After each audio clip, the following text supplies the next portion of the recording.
Wala pa sa buong mundo na nakagawa ng recipe na to. I guarantee you, this is the first time na makakakita kayo ng kalbo. Na makakakita kayo ng home baker or baker na gagawa ng banana bread. Kidding aside, yan, may nag-request kasi sa TikTok na gumawa daw ako ng recipe ng banana bread. I-assume ko na new baker siya or nag-aaral matutong mag-bake. Kasi sure ako, 99.9% kung 1 year ka na nagbe-bake, once in your baking career, nakagawa ka na ng banana bread. Old recipe ko siya, in-improve ko lang. So instead na re-upload ko yung video, syempre, nagbabago yung panahon, may nadi-discover tayo mga bagong recipe, bagong ingredient na pwede nating isama sa mga old recipes natin para ma-improve natin or mas mapasarap yung ginagawa nating mga recipes. So yung recipe natin, again, half recipe lang to para makatipid ako sa ingredients. Kasi yung half, ginawa ko siyang test recipe. So yung other half ng recipe, ito yung ginagawa ko. So meron tayong half cup ng butter. I'm using salted butter. And then we have 1 egg, 1/3 cup ng brown sugar. You can use white sugar. Mix lang natin until mag-combine lang lahat ng ingredients. Hindi natin kailangan i-cream yung butter, sugar, and egg. Basta ma-mix lang siya.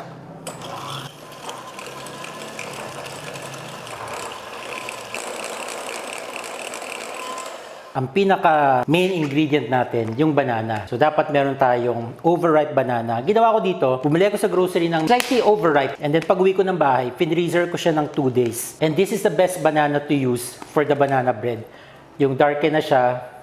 And this is very, very ripe. Lakatan to yung mga large size na banana. Ayan, ganyan siya kalaki. Basta 3 ganito guys, na ganitong kalalaki. Super ripe, pero again, maganda yung kulay. Hindi siya yung parang nangingitim na.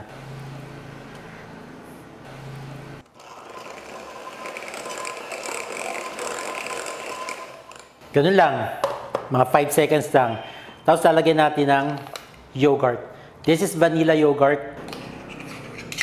1/4 cup. Nafe-feel ko na, tatanungin nyo, paano pag walang vanilla yogurt? Paano pag walang yogurt? Pwede ba milk? Yes, definitely. Pwedeng milk. Pwedeng plain yogurt lang. Pwedeng sour cream. Pwedeng, buttermilk, pwedeng evap, and then maglalagay tayo ng 3/4 teaspoon ng baking powder. So, half teaspoon and 1/4 teaspoon. So, sakto siya. And then, half teaspoon ng baking soda. And lastly, 1 cup ng all-purpose flour. And then, mix lang natin.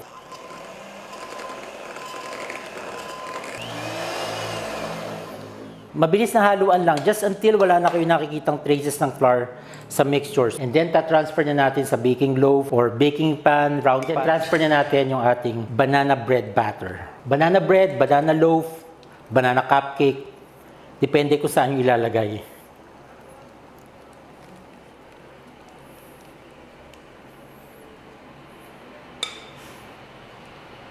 And then bake lang natin yung oven preheated na at 180 degrees. So for this one, 6-inch na round pan, 35 minutes at 180 degrees Celsius. Alright, so after 35 minutes, bake na yung ating banana bread. Ang banana bread talaga, masarap siya kinabukasan. Kasi mas nade-develop yung flavor and yung texture niya. So slice na natin kahit medyo mainit pa.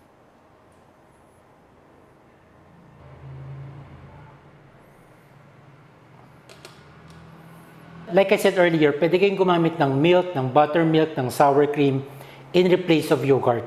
But I suggest, gamitin nyo muna yung recipe na to. Sundin nyo muna kung ano yung mga nasa ingredients, yung vanilla yogurt and yung brown sugar. Pag nag-substitute kayo ng iba't ibang ingredients, meron silang slight difference in texture and in taste. Hindi ganun kalaki yung magiging difference na, pero merong difference. Pero like I said, etong recipe na to, ito yung galing sa old recipe ko, dinevelop ko lang. So this is the 2025 version ng banana bread. Pwede kayong maglagay ng walnuts, pecans, cashews, chocolate chips, dried cranberries, blueberries, kung ano yung gusto nyo ilagay.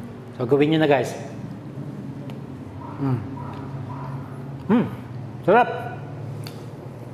So kung baguhan pa lang kayo and gusto nyo matutong mag-bake, gusto nyo mag-start na, ito yung isa sa mga recipes na napakadali at napakasimpleng gawin, ang banana bread. So yun na guys, thank you for watching and see you on our next vlog. Bye-bye!